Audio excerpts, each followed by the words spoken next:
Hey, what's going on, ladies and gentlemen, boys and girls, children of all ages? It is me once again here in the Rising Eagle Studios at the Warrior Healing Center in beautiful Sierra Vista. What's going on, everyone? It is me, Eric. I do not negotiate with terrorists. Z, hanging out with you on this Saturday, December 13th, not Thursday at 5, but today, Saturday at 1, because it's a special event. It's the holiday season. Does it need to be any more special than that? There are vendor events going on. The Army-Navy game is going on. There's a whole bunch of things going on. But also going on is a lot of veteran-owned businesses lining up to go ahead and get their voice to be heard. And what better way to do that than to come on here with good old Uncle Z. We go ahead and take care of that because that's what I do for people. I like to go ahead and get a hold of veteran-owned communities. I like to make sure that their businesses are heard loud and strong. Blast it all through social media to make sure that their voice gets heard, their word gets out, and then hopefully the people come in. That's what I do. That's who I am. You can't change that. Oh, no. So, with that, today, Saturday at 1, I've got a special one for you guys. Now, I know there's been some Christmas music playing around yesterday, and who was listening to it, by the way? I had it on all night long. Amazing. Love it.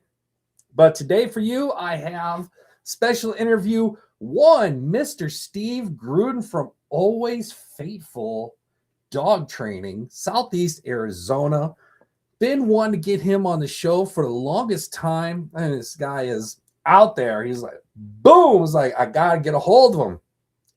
I got to make this happen. And I did. So, because I know there's a lot of festive things going on, because I know there's a lot of events, parties, vendor events, stores, the whole nine. Everybody's lining up and down the street to go ahead and get something going on. So, without further ado, I would love to present to you my interview with Steve Gruden, and I hope you enjoy. Hey, what's going on, everyone? Erik Z over here at the other table, moved from one to the other. It's magic the way that I do stuff. I even change clothes. I take that second to change my entire ensemble. And it's amazing I said ensemble correctly, considering I will mess up words like there. Yeah, I know. It's a beautiful thing. Butcher the English language, always have, always will. The Polish butcher. Thank you. But anyway, as I talked about, I am here with Steve Gruden from Always Faithful. And it's great to have you on the show today. Yeah, thanks for having me. Oh, I know it's been a little bit of a fight, a little bit of a struggle, and some of us forgot a certain date here and there. But, you know, we make things work. We make things happen because that just means we're busy. Yeah, 4th, 5th, Thursday, Friday, whatever it takes. January, February, December, you know, whatever it takes, 25, 26. It's busy, and that just means we're all proactive. We're getting stuff going on. That's right. And seeing Always Faithful, like your name has, like, for lack of a better term, exploded the last couple months because I'm seeing you everywhere. Good. You're like, I see you at events. I see you helping out of Warrior Healing Center. You're like doing a lot of good things. And it's like going, hey, let's get Steve on the program so that in case somebody has not been watching for some odd reason, let's introduce everybody to the man who has been doing so much, maybe behind the scenes, like the Wonderful Wizard of Oz. I wouldn't go that far. Not a whole lot of wonder here. Not a whole bunch of mystique, but that's right. We're going to pull the curtain just in case, and we're going to make things happen.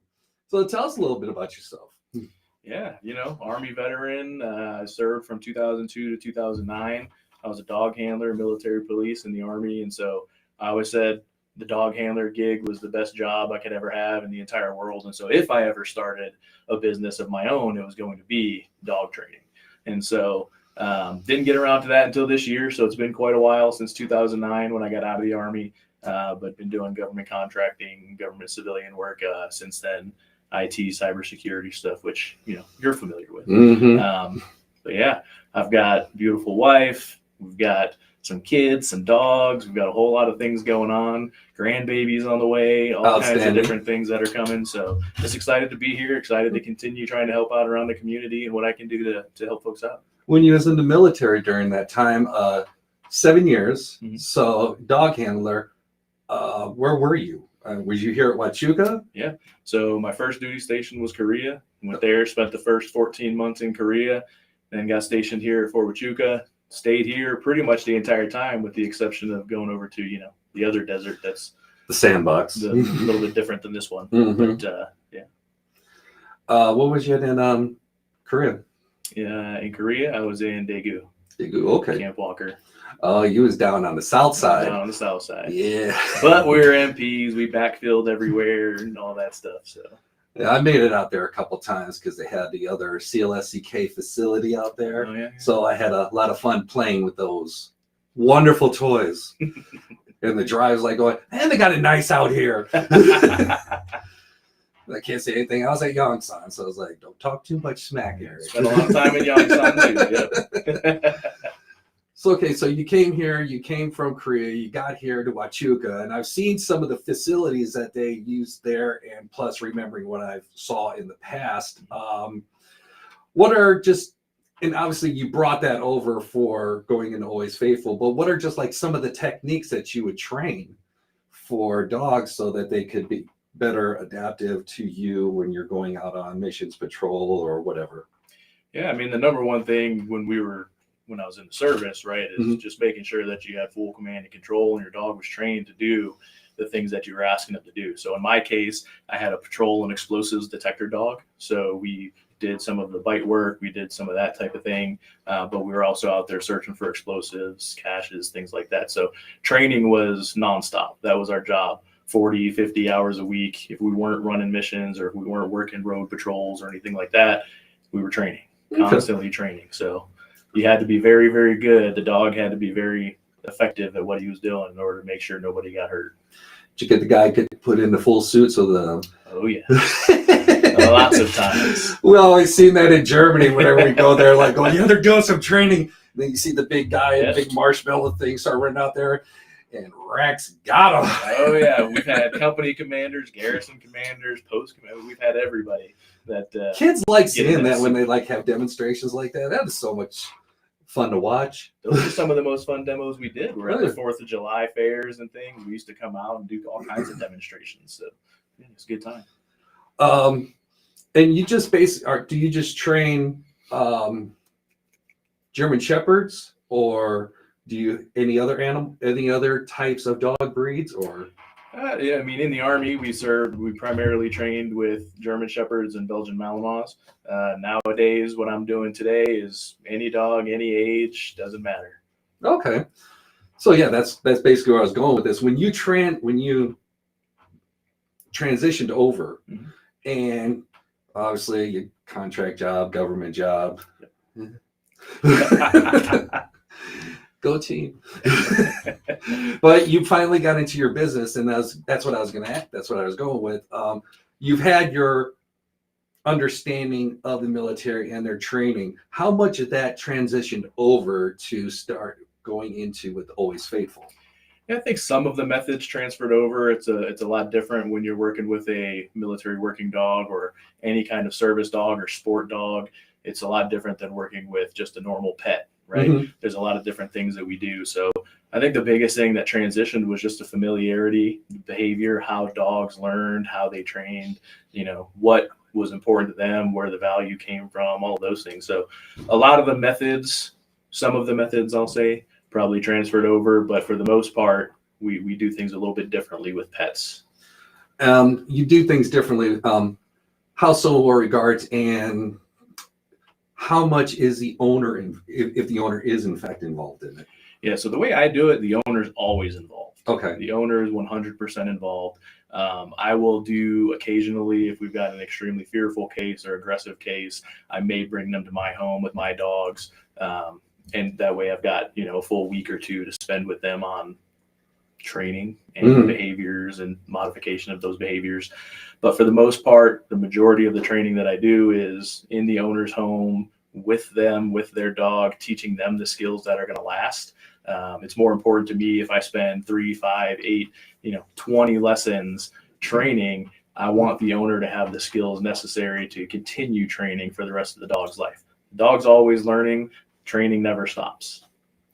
So this can go on a limited amount of time, and it's determined, all right, the dog is doing enough, more than enough. It's got to be a full 100% or 90, where the other 10 is like, I feel that they'll catch on to it. It's not a problem. Or yeah, it's really about the first step that I always take is I go out and I do a complete evaluation. It's no cost to the owner. That way I can meet with them, identify what their training goals are, what they want to accomplish. And from there, I build a training package that says, okay, it's going to take us approximately, 5 lessons to get to where you need to be. That way you have the skills to transfer forward. That way they're not dependent on me to come back constantly to reinforce, right? I want to give them the skills that are necessary to continue on. So we make that determination on how long it's going to take, and we work until we're done. Okay. Has there been any standouts? And standouts can range from, hey, they came in, it was like totally unruly and just went to St. Peter.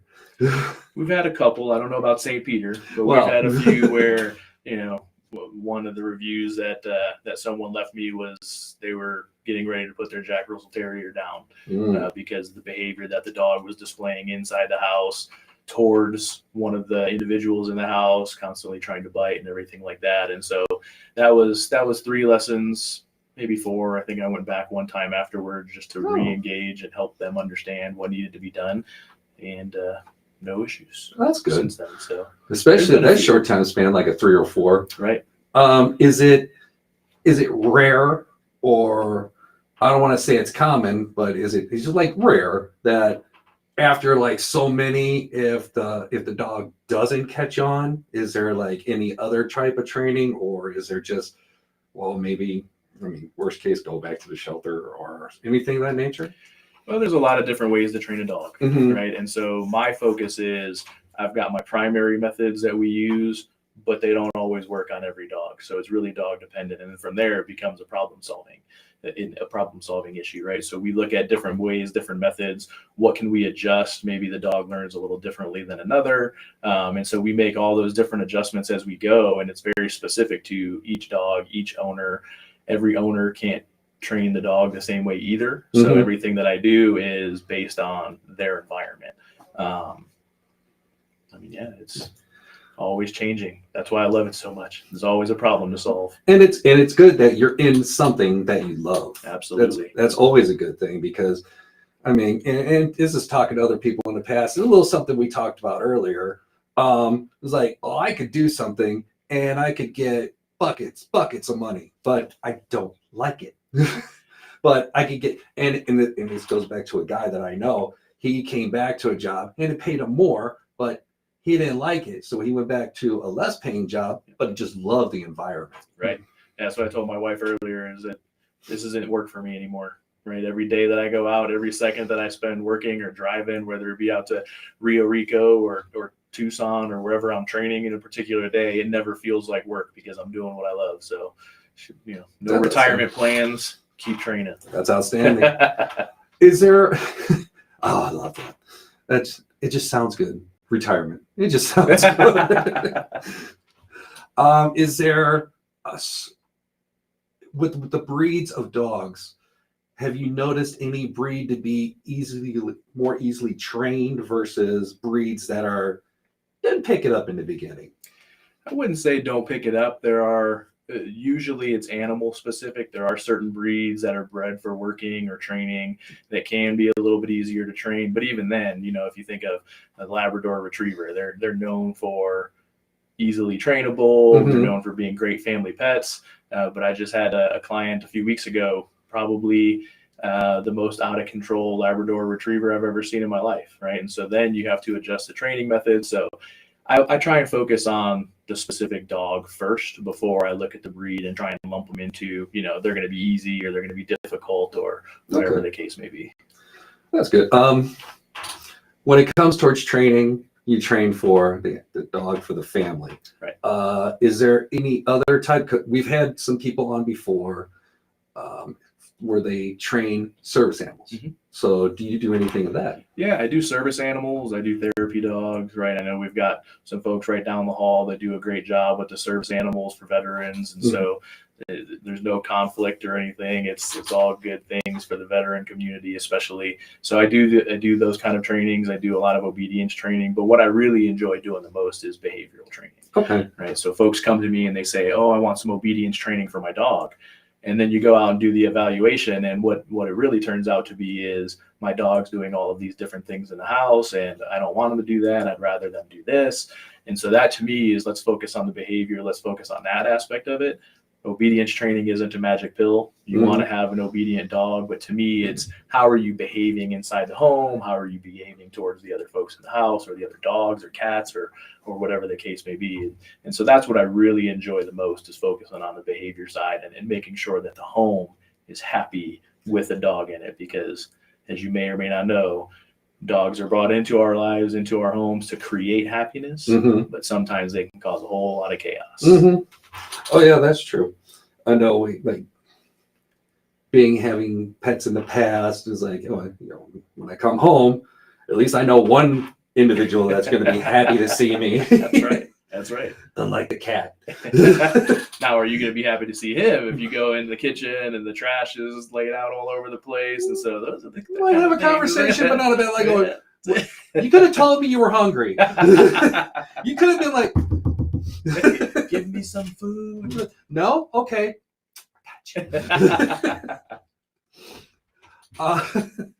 It's true. It's really true. Raph, I know you're watching. Ghost, what's up? Like I said earlier, your name, at least for me, has come up a lot more. So, maybe I'm not paying attention, but I am paying attention. But I'm just saying that you've been doing, your name's been coming up more. You've been doing a lot of things. With Warrior Healing Center, what are some of the things you've been doing since you've been around? Yeah, I mean, Warrior Healing Center has been great. Earlier in the year, when I left my last corporate job and was transitioning towards starting the business, I spent a lot more time here. And Lori, Susan, I'm sorry I haven't been here as much as I should be. Business is going, right? And so Warrior Healing Center is great. When it comes to getting the name out there, I don't want to just try and splash it as many different places as I can. So what I focus on is different charitable contributions, right? What kind of charities can we donate to? Is there a golf tournament, for example, that's got a great charitable cause? Cochise serving veterans. Most recently, that was the most recent golf tournament that I sponsored. Things that I know where the money is going to a good cause, and it's just not me trying to spend as much as I can to get in front of everybody's face, for example. If you're doing a good cause and everybody knows we're doing all these different things and it's all going towards the same area, helping the veteran, helping dogs, right? Yeah. Some of the local rescues that we have, trying to donate my time or dog food or anything that we can to those. There's another golf tournament coming up sponsored by Arrows Landing, which is a local dog rescue. That's going to be a good one. So whatever we can do, as long as the money is going back to a good cause, that's the preferred method for me.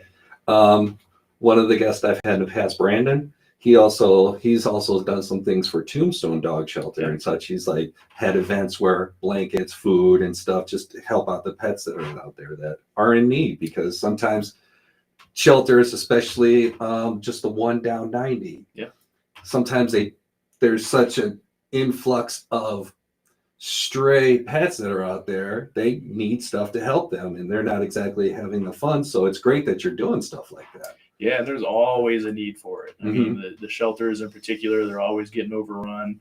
I did some work earlier in the year as well with Tombstone, with Patty and her team out there. Great facility, great people that are trying to do what they can do. Again, haven't been able to spend as much time there as I would like, but time is a finite resource, as we all know. That's true. And yeah, I mean, just great causes, great people, great things happening around here. You got anything? Not anything, but let me rephrase that. You've been to other events and such. Are there any events that are coming up that has caught your eye to where you want to help out? or anything annual like that you've been to in the past is like, I'm definitely going that again because they've done a great thing, and I definitely want to help out with that one more time. Yeah, I mean, earlier in the year, the big one that Warrior Healing Center had on, right? The stand up for freedom. Stand up for freedom. Yeah. That was great. I mean, we all put a ton of work into that. That's one that I'll continue to volunteer for, right? There's no money involved, no advertising involved, really. It's just all about volunteering and helping out. So that for sure. I know the local shelter, Nancy J. Brua, they have a couple of different things. They have one big event that comes up every year where they go out to the park and they've got everyone set up. And so that'll be another one. But yeah, I'm just always on the lookout. There are so many events around here that people don't even know about or that I don't know about. And so they pop up on the radar and, hey, let's look at that one. Let's go check it out. Is that the one they do? Is Dogs in the Park? Is that the one they do? That's or is that another one of them? I think that's another one. Yeah, there's so many. But as they pop up, I just see them and I'm like, okay, well, that looks like a great event. Let me go see what I can do there. So when you transferred over from corporate, what you said you started a year ago. When exactly? So I started this business back in May of this year, actually. Okay. Yeah. Well, May of this year. May okay. Of this year, yeah. Do you operate? I know it says Southeast Arizona, so is your base of operations here in Sierra Vista, or are you? Yeah, so I live here in town. Okay. My clients here, Huachuca City, Rio Rico, Benson, Tucson, Green Valley. So I'm traveling everywhere, wherever the need is. You blanket the area. Blanket the area, wherever the needs are, and wherever folks are calling from, and they need help with behavioral problems. I'll drive to you. Okay. I'll make the trip. And if you're not checking the comments by now, you need to check them because I've already put I already put Steve's company, the whole nine, everything. Get with them. If you feel that training is needed for your dog, by all means, get a hold of this man. He's done a lot. He knows a lot. And he's going to continue to provide a lot because that's who he is. And I want to make one thing known, just because I've had this thing asked for me a lot. I don't train husbands and I don't train wives. Just please understand that. Oh my God. Because my wife would throw me there in a moment. I appreciate it, Steve. Thank you for coming on the show. Thank you. Always a pleasure. I've been wanting to get you on here, and I'm glad I finally had the chance to get you. Absolutely. Thanks for having me. I appreciate it. Not a problem. All right, we're getting ready to head back to Deadass because we got some more notes going out. It is the Christmas season. It's the gift that keeps on giving. It's the most favorite time of the year. So let's head back over there and let me go ahead and put back on my stuff because I'm feeling a little cold. I feel like I could cut diamonds. Don't look too deep into that. We are back. We are back. We are back. I hope everybody enjoyed that interview. I sure did. Again, always faithful dog training, Southeast Arizona, Steve Gruden. By all means, check him out. As you can see, there is the website for it. He's also got one on Facebook. So definitely check the comments. Links are there. Inquire, ask questions. Amazing interview. Now, coming up next week, I got some interviews lined up again. I got one, possibly two more people coming in. I may have to do another split Thursday. Ooh, excuse me. Coffee's kicking in strong. Thursday at 5 and possibly again Saturday at 1. We're going to see how it goes. Going to make sure that we get both of them on there, make sure both their voices are heard, make sure that they get their message out to you, the viewer, because that's what we want to make sure happens. And if you have not checked out the Warrior Healing Center yet, by all means, come on over, take a tour, ask questions, look around, because we are not here just to help the veterans. No, we're here to fight for them. So until next week, thank you everybody for stopping in, indulging. If you caught it on live, that's great. If you catch it on replay, that's great too. But by all means, like it, share it, get their messages out there. And hey, subscribe to our YouTube channel. Check up in the comments up above. We got that YouTube link. Got over easily 12 to 1,300 videos out there. It's worth a look. It is worth a look. Check out the past. Check out all the previous veteran-owned businesses that have been on here. Maybe you see something you like. Check them out because their links are always in the comments. Until next week, I will see you soon. Enjoy your Christmas holiday season. And hey, be safe out there. It's a Christmas rush. People get mad crazy shopping around. So take a little extra time, relax, cool down, calm down. Head on out to the Noel. That's over on Fort Huachuca. I hear they got some Glühwein. German special. Tasty, tasty. You know what I'm saying? Yes, it's good, y'all. All right, y'all take care of yourself. Bye.